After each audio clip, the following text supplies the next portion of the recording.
చలో నెక్స్ట్, మద్యం ధరలు పెంపు, అన్ని బ్రాండ్లపై 20 నుంచి 25% పెంచే ఛాన్స్.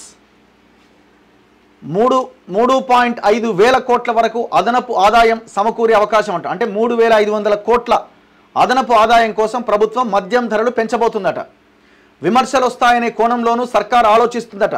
2 ఏళ్ల క్రితం ధరలు పెంచిన నాటి బీఆర్ఎస్ ప్రభుత్వం ఈ ఏడాది మార్చిలోనే పెంచాల్సి ఉండగా ఎన్నికల కారణంగా వాయిదా. ప్రతి ఏటా లిక్కర్పై దాదాపు 37,000 కోట్ల ఆదాయం. ఏపీలో కొత్త ప్రభుత్వం ఏర్పడడంతో అక్కడి పాలసీలో మార్పు, తెలంగాణ సరిహద్దు జిల్లాలపైన పడే ప్రభావం పైన అధ్యయనం అట. సో మందు రేట్లు పెంచే ఆలోచన చేస్తున్నట్టు. ఇప్పుడు నిధులు సమకూర్చుకోవాలి ఎట్లా? రిజిస్ట్రేషన్ ఛార్జీలు పెంచాలి, మద్యం ధరలు పెంచాలి. జనానికి విపరీతంగా అలవాటు చేసి పడేసిరు. ఇక కొంతమంది అయితే ప్రతిరోజు ఇంత పడాల్సిందే, అది లేకపోతే నిద్ర రాదుగా. ఆ సిచ్యువేషన్లోకి జనాన్ని నెట్టేసిరు. కాంగ్రెస్ ఏం చెప్పింది మేనిఫెస్టోలో? బెల్ట్ షాపులు రద్దు చేస్తామని చెప్పింది. ఇంతవరకు ఒక్క నాయకుడి నోటి వెంట ఆ మాట వస్తే ఒట్టు. పోనీ ఎవడన్నా అడుగుతున్నాడా? ఎట్లా, ఎందుకు అడుగుతారు? అపోజిషన్ పార్టీలనే కనీసం ఇప్పుడు బీజేపీ, బీఆర్ఎస్, వీళ్ళంతా బీఆర్ఎస్ కంటే వాళ్ళకి అర్హత లేదనుకోండి, అది వేరే విషయం. అది అసలు అది వాడు మాట్లాడినా ఉత్తదే. అది జనాలకి ఇంకా నెగిటివిటీ, ఈ గవర్నమెంట్ మీద సింపతి వస్తుంది తప్ప ఒకవేళ బీఆర్ఎస్ మాట్లాడితే, కేసీఆర్ మాట్లాడిన దాన్ని, బీఆర్ఎస్ లీడర్లు మాట్లాడిన దాన్ని ప్రజలు పాజిటివ్గా తీసుకోరు. ఇప్పుడు బీజేపీ ఉంది, ప్రజా సంఘాలు ఉన్నాయి, మహిళా సంఘాలు ఉన్నాయి, వీళ్ళంతా మాట్లాడాలి కదా. మేనిఫెస్టోలో చాలా క్లియర్గా బెల్ట్ షాపులు రద్దు చేస్తాం, మహిళల జీవితాల్లో వెలుగులు నింపుతామని చెప్పిన కాంగ్రెస్ ఒక్క బెల్ట్ షాపు రద్దు చేయకపోయిగా. ఆ మధ్య ఆయన ఎవరు, రాజగోపాల్ రెడ్డి గారు, మునుగోడు ఎమ్మెల్యే, పెద్ద హడావుడి చేసిండు, బెల్ట్ షాపులు మునుగోడులో లేకుండా చేస్తాం, మొత్తం అయిపోయిందని. ఇవాళ ఈ క్షణానికి పోయినా మునుగోడులో మంద అమ్ముతూనే ఉన్నారు. అయిపోయి ఒకరోజు హడావుడి. ఇక ఓవరాల్గా గవర్నమెంట్ అయితే ఇంతవరకు రేవంత్ రెడ్డి దాని మీద మాట్లాడిందే లేదు. ఇప్పుడు వీళ్ళు మద్యం ధరలు ఎట్లా పెంచాలి అని ఆలోచన చేస్తున్న వాళ్ళు భవిష్యత్తులో బెల్ట్ షాపులు తీసేయాలని ఆలోచన చేస్తారా? ఈ మద్యం ధరలు పెంచుతున్నదే ఆదాయాన్ని పెంచుకోవడానికి. ఒకవేళ బెల్ట్ షాపులు కనుక రద్దు చేస్తే, బెల్ట్ షాప్ రద్దు మీన్స్ అది ఇల్లీగల్ దందానే కదా. బెల్ట్ షాపులు తీసేస్తే, వాటి మీద చర్యలు తీసుకుంటే యుద్ధ ప్రాతిపదికన మద్యం ఆదాయం అనేది తగ్గిపోతుంది. ఆ పని ఎందుకు చేస్తారు? చెయ్యరు.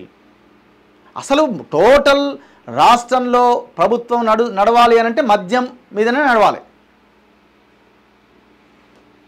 ఆ స్థాయిలోకి వెళ్ళిపోయింది పరిస్థితి. చూడండి, రాష్ట్రంలో మద్యం ధరలు పెంచేందుకు సర్కార్ ఆలోచిస్తున్నట్టు ప్రభుత్వ వర్గాల్లో చర్చ నడుస్తున్నది. వెంటనే పెంచడమా లేక కొన్ని రోజుల తర్వాత నిర్ణయం తీసుకోవడమా అనే కోణంలో ఆరా తీస్తున్నది. ఇప్పటికిప్పుడు ధరలు పెంచితే కలిగే లాభ నష్టాలపైన బేరీజు వేస్తున్నట్టుగా సమాచారం. రాష్ట్రంలో ప్రతి 2 సంవత్సరాలకు ఒకసారి మద్యం ధరలు పెంచడం సాధారణం.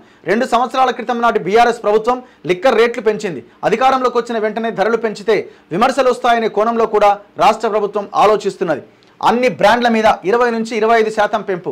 రాష్ట్రంలో ప్రస్తుతం లభ్యమవుతున్న అన్ని బ్రాండ్ల మద్యం పైన 20 నుంచి 25% వరకు ధరలు పెంచే అవకాశం ఉన్నట్టుగా సమాచారం.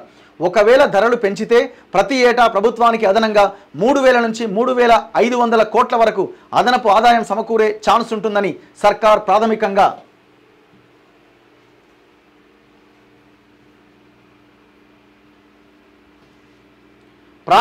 నిర్ణయానికి వచ్చినట్టు సమాచారం. 2020 మార్చిలో అప్పటి ప్రభుత్వం లిక్కర్ రేట్లు పెంచింది. దాని ప్రకారం ఈ ఏడాది మార్చిలోనే ధరలు సవరించాల్సి ఉండగా పార్లమెంట్ ఎన్నికల కారణంగా వాయిదా పడ్డదట.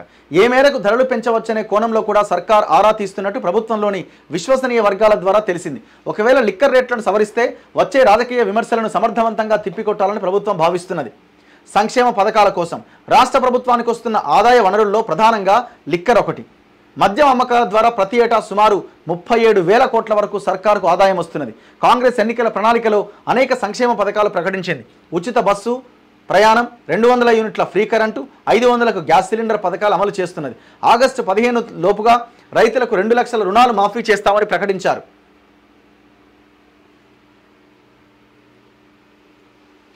సో ఇట్లా ఈ లిక్కర్ రేట్లు, ఈ సంక్షేమ పథకాల్లో ఈ పైసలన్నీ ఎడిగిపోతాయి, మళ్ళా వైన్ షాప్కే పోతాయి.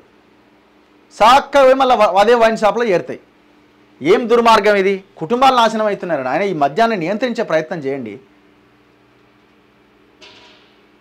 సరే, అట్లీస్ట్ రేట్లు పెంచి బెల్ట్ షాపులు రద్దు చేయండి. అట్లనే చేయండి. కనీసం అట్లన్నా తాగడాన్ని ఏమన్నా నియంత్రణ కొంతమేరకు జరగడానికి అవకాశం ఉంటుంది.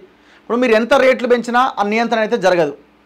అది డౌట్ పడాల్సిన అక్కరే లేదు. దానివల్ల ప్రభుత్వం కూడా కూలిపోవచ్చు. ఎందుకంటే ఆంధ్రప్రదేశ్లో అదే జరిగింది. మొత్తం అలవాటు చేసిర్రు. అలవాటు చేసి ఒక క్వార్టర్ 300 400 పెట్టేసరికి జనానికి ఏమైంది, అలవాటు పడ్డ వాళ్ళకి అయినా కొనుక్కొని తాగిరు. వాళ్ళ టోటల్ ఫైనాన్షియల్ దీంట్లోనే పెద్ద మార్పు వచ్చింది. మీరు ఎన్ని పథకాలు డైరెక్ట్గా నగదు బదిలీ చేసినా అక్కడ జగన్మోహన్ రెడ్డి ప్రభుత్వము క్వార్టర్ 300 400 పెట్టాలంటే వాళ్ళకి ఇబ్బంది అయిపోయింది, అయినా తాగిరు. దానివల్ల ఆ యొక్క కుటుంబ ఆర్థిక పరిస్థితి దిగజారిపోయింది. సో మీరు ఒకవేళ రేట్లు పెంచినా బెల్ట్ షాపులు తీసేస్తే కనీసం గ్రామాలు ప్రశాంతంగా ఉంటాయి. ఇవాళ ఆడ నిన్న ఒక పోక్సో కింద కేసు నమోదైంది కదా, ఒక అమ్మాయిని చిదిమేసింది కదా. అప్పుడు ఎందుకు జరిగింది ఆ ఇన్సిడెంట్? దాని వెనకాల మద్యము మత్తు లేదా?